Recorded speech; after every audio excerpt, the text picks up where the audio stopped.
Welcome to my channel smart study Navodaya. Jawahar Navodaya Vidyalaya class 6 का exam जो है वो है 10 अप्रैल 2021।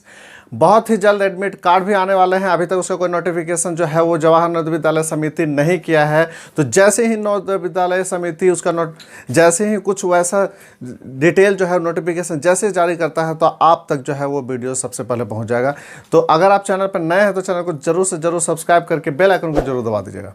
तो चलिए आज जो है मैं आपको कुछ खास टिप्स बताऊंगा। देखिए होता क्या है कि जवाहर नवोदय विद्यालय क्लास 6 में कुछ ऐसे क्वेश्चंस होते हैं जो जवाहर नवोदय विद्यालय के सिलेबस में भी नहीं होते हैं। ऐसे 2-4 क्वेश्चन ऐसे होते हैं कि जवाहर नवोदय विद्यालय के सिलेबस में देखिए तो आपको वो नहीं मिलेगा। पिछले 2 साल से कुछ ऐसे ही क्वेश्चंस आए हैं जो आपको सिलेबस में बिल्कुल भी नहीं मिलेंगे। मैंने उसे देखा। यहां पे आप देखिए कि जो इंटीजर है, इंटीजर कहने का मतलब क्या हो गया? इंटीजर मतलब होता है पूर्णांक। पूर्णांक कहने का मतलब हो गया कि जिसमें माइनस हो, प्लस हो, जिसमें पॉजिटिव और नेगेटिव नंबर ऐसे हो जिसे हम पूर्णांक कहते हैं। तो इंटीजर के बारे में सिलेबस में बिल्कुल भी कोई चर्चा नहीं है। ये एक चैप्टर हो गया जो बच्चों के लिए जो है वो पूरा नया है। दूसरा है इक्वेशन। दूसरा क्या है? वो है इक्वेशन जिसको हम लोग बोलते हैं समीकरण। देखिए ये समीकरण जो है वो स्टार्ट होता है क्लास 6 से। 5 क्लास के बच्चे कैसे बनाएंगे ये भी सिलेबस में किसी तरह का जवाहर नवोदय विद्यालय समिति जो है वो सिलेबस में इसका जिक्र बिल्कुल भी नहीं किया है। लेकिन क्वेश्चंस आते हैं।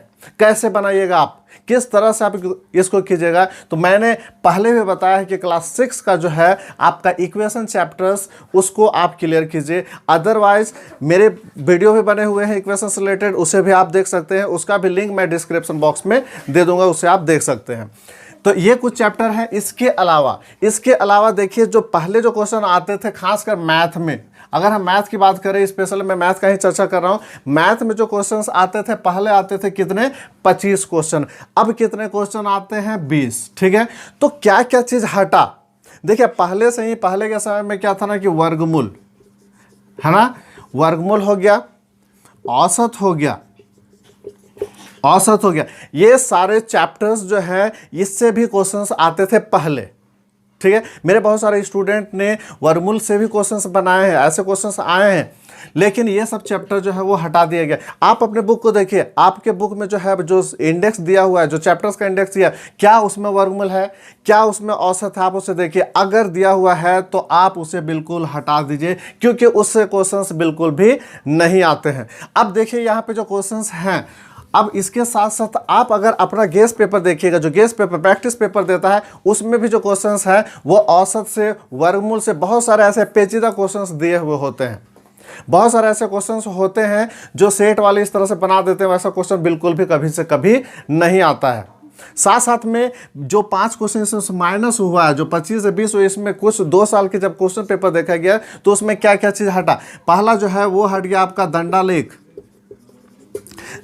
से जो रिलेटेड क्वेश्चन होता है वो हट चुका है। इसके बाद चित्रालेख है ना, चित्रालेख जो पिक्चर से रिलेटेड होता है वो हट चुका है। इसके साथ साथ जो है वो आपका जो सीरीज है, श्रेणी भी हटा दिया गया। पिछले 2 सालों के पेपर में आप देखिएगा तो ये सारा क्वेश्चन जो आपको मिलेगा ही नहीं। लेकिन अगर उससे पहले आप जाइएगा तो आपको ये सारे क्वेश्चन मिलेंगे। कहने का मतलब क्या है, जब 2 सालों से नहीं आ रहे, दैट मीन्स उम्मीद है कि ये क्वेश्चन जो है ये आपके इस साल भी नहीं आने वाले हैं। इसके अलावा और भी जो है एक क्वेश्चन आता है आपका इस टाइप का, मतलब वो श्रेणी से ही रिलेटेड होता है। कहने मतलब ये भी जो है वो आपका समझ लीजिए कि ये हट चुका है। तो कहने का मतलब क्या हो गया ना कि आपको स्पेशली जो है मैंने बताया कि मैथ का जो चैप्टर है, इस मैथ पे आप खास ध्यान रखिएगा, क्योंकि मानसिक योग्यता परीक्षण और हिंदी जो होता है वो बिल्कुल भी कोई परेशानी नहीं क्रिएट करता है। लेकिन सिर्फ मैथ ही जो है, मैथ की वजह से ही आप फेल हो सकते हैं।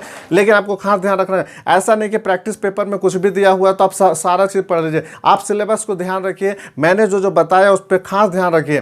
क्योंकि होता क्या ना कि जब घनाभ आप पढ़े तो उसमें भी आपका कुल पृष्ठीय क्षेत्रफल ये सब दिया हो रहता है। तो ये सब बिल्कुल भी आपको नहीं पढ़ना है। जितना फॉर्मूला मैंने बताया है पिछले वीडियो में, उस फॉर्मूले को आप खास ध्यान रखिएगा। फॉर्मूला आपको याद नहीं होगा तो बिल्कुल भी आप क्वेश्चन नहीं बना सकते हैं। इस बात पे खास ध्यान रखिएगा। अगर आपको अपने एग्जाम में सेलेक्ट होना है, अगर जवाहर नवोदय विद्यालय क्लास 6 के एग्जाम में आपको सेलेक्ट होना है तो मेरे बातों को खास ध्यान रखिएगा, क्योंकि पिछले 10-15 सालों से मेरे स्टूडेंट हमेशा जो है वो सिलेक्ट हो रहे हैं। और आपको पता है कि मैं खुद जवाहर नवोदय विद्यालय से सिलेक्ट होकर निकल चुका हूं, 20 साल मेरे निकले हुए हो चुके हैं। तो मैं अपना एक्सपीरियंस आपको बताता हूं कि बहुत सारे स्टूडेंट मेरे सेलेक्ट हो रहे हैं, हमेशा हर साल जो है स्टूडेंट सेलेक्ट होते हैं। तो मुझे एक बहुत अच्छा एक आइडिया मिल चुका है कि किस तरह से क्वेश्चंस आते हैं, कैसे बच्चों का सिलेक्शन होगा।